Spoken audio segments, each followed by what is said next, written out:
What's going on, guys? Welcome back to another video. On today's video, we are going to be discussing the most important topic for Subaru owners, and that's how to make your Subaru more reliable.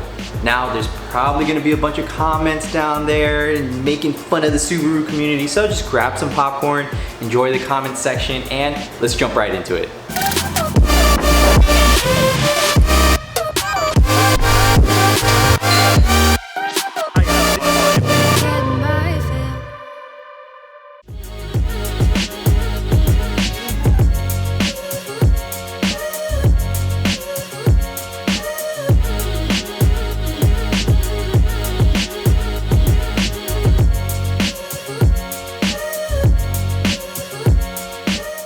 So instead of just looking at the cost to horsepower ratio of everything you do, take supporting mods into consideration, because if your car is super fast but it doesn't last you a while, well then what's the point of it? You're not going to be able to enjoy it that long. It's better to get something that's a little bit slower, but it's going to be reliable and you can just beat it up, drive it however you want without having to worry about it. So as most of you know, the engine on these cars are very fragile. They tend to go boom every now and then, which is why I nicknamed it the Boom Boom Mobile. Also guys, quick disclaimer, I'm not a mechanic or an expert. I'm just sharing my experience of doing research and working with experts on my car and just asking around. I just want to share with you guys what I've learned along my journey. Also guys, if you're interested in the top 5 performance mods that I recommend, I'll leave a link right around here. So here are the top 5 mods I think you should get to avoid that whole boom boom situation. So number 1 on the list is the AOS, also stands for Air Oil Separator.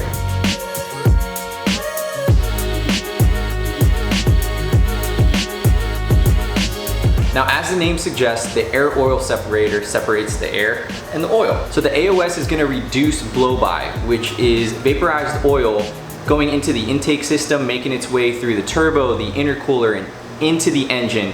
Now, this is going to reduce the octane levels of your fuel and cause detonation, which is no bueno. Cause ringland failure. I know we've all heard of ringland failure. We don't want it. None of that. This vaporized oil creeping into your intake system, making its way into the engine, is also going to be causing you to lose some oil. So you might notice your oil levels going lower and lower, and it could be because of this. Now, if you don't have an AOS in your car, I assume you're the type that doesn't look both ways when they cross the road. You probably don't wear a mask out in public, and you probably don't rap, I'll keep it PG. Now, I have a Cobb AOS, it's pretty much an IAG AOS, both of them are great. Now, I'll leave a link above here of an install video in case you guys want to check it out. Alright guys, number 2 on the list is the Cylinder 4 Coolant Mod.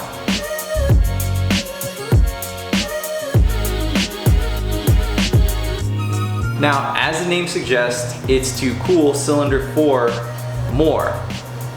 So what this essentially is going to do is increase the coolant flow around cylinder 4. Now, cylinder 4 tends to heat up more. Cylinders 2 and 4 have longer runners on the headers for the unequal length headers, which cause it to heat up more. Now, by lowering the temps, it's going to reduce the chance of detonation and knock, which can cause ringland failure. Now, you see a trend here, everything circles back around to ringland failure. So we don't want ringland failure, we don't want knock, and we don't want detonation. Now, I did go with the Torque Solution Cylinder 4 Coolant Mod. I have a video on it. I'll link it around here somewhere, so you can go ahead and check that out. All right, guys, number 3 on the list is going to be a bigger radiator.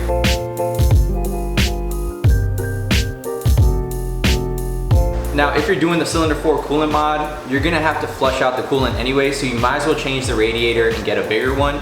Now, a bigger radiator isn't gonna lower your coolant temps, it's just gonna make it more efficient at cooling your coolant.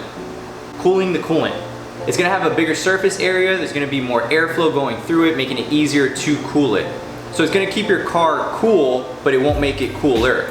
Although you probably have a cool car anyways, I'm not judging your car, it's probably cool. If you do want to lower the temps, that's going to be your thermostat. I mean, that's something you can also do during all these installs. It's probably not required until you make some bigger power, but it's personal preference. If you have the money for it, you can go ahead and do it. Now, I went with the Koyo Radiator. I'll leave the link to that install right here. It's actually the same video. We did it all together with the Cylinder 4 Coolant Mod, so one video, and it has Cylinder 4 Coolant Mod and the radiator. So number 4 on the list are equal length headers. As I mentioned a little bit earlier, The STI comes with unequal length headers, meaning 2 of the runners are longer than the other 2. So the side on cylinders 2 and 4 have longer runners than on cylinders 1 and 3. By having these longer runners on cylinders 2 and 4, it's going to take longer for the exhaust gases to leave, making cylinders 2 and 4 get hotter. Now the unequal length headers is what gives you that Subaru rumble because the exhaust is leaving at different paces, so it kind of makes it rumble. Now, everyone's afraid that when you get equal length headers, you're gonna lose that. You are gonna lose some of it, but it's still not gonna sound like a Honda. It's still gonna have a distinct Subaru sound to it. So don't be scared if that's what's stopping you from getting equal length headers, because the pros of equal length headers are performance, it's gonna be health of the engine, and just keeping it cooler. I mean, the only benefit unequal length headers have are really just sound, where the other one has performance and longevity.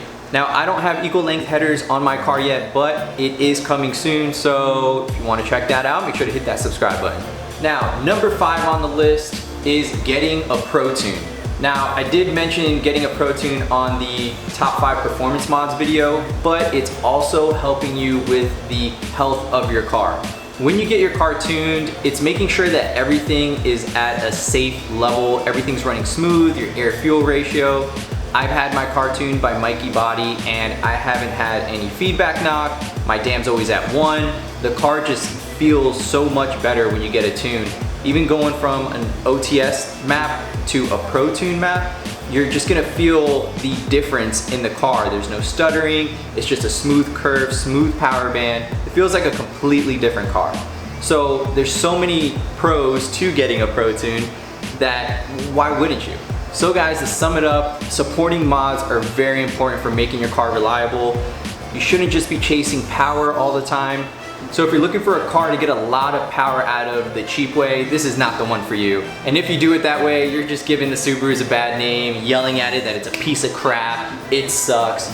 Just don't get it if you're looking for that cheap route. These cars are high maintenance, they're fragile, they need a lot of attention, kind of like my girlfriend. Love you, babe. So guys, that is my list of 5 top supporting mods I think you should get. If there's anything I missed or things that you disagree on, leave them in the comments down below so we as a community can learn and make sure our Subarus are running healthy. Thank you so much for watching. If you enjoyed this video, make sure to give it a thumbs up, subscribe if you haven't already, and see you guys on the next one. Thanks.